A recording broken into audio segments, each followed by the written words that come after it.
One who neither rejoices nor grieves, who neither laments nor desires, who renounces both specious and inspecious things, such a devotee is very dear to me.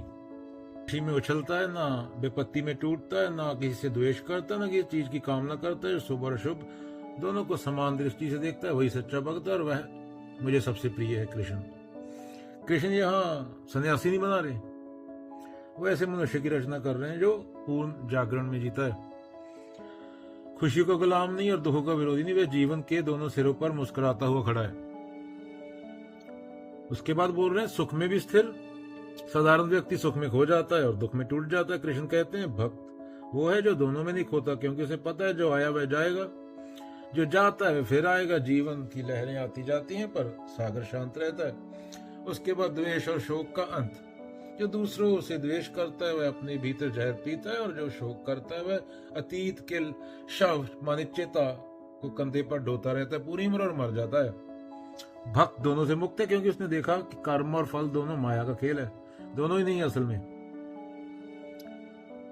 उसके बाद इच्छा की अग्नि का बुझना। इच्छा का अर्थ है जो है उससे संतोष नहीं है, और जहां संतोष नहीं है वहां भक्ति नहीं। भक्ति तब जन्म लेती है जब तुम कहते हो जो है वही पूर्ण है। इच्छा खत्म होना मृत्यु नहीं, मुक्ति।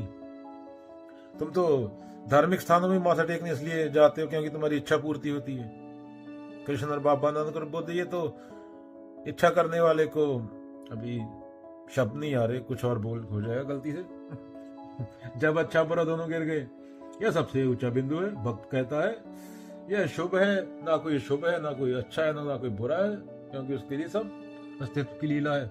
वह देखता है सृष्टि में कुछ भी व्यर्थ नहीं, हर छाया प्रकाश का ही रूप है।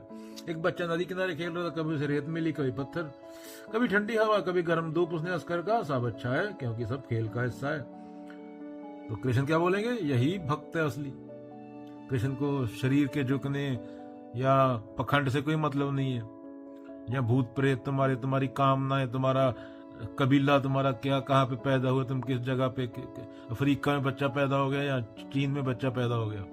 कृष्ण सबके लिए बात कर रहे हैं। यहाँ सुख दुख दोनों रुक जाए, वहां प्रेम शुरू होता है। वही भक्ति है, वही शांति और वही कृष्ण।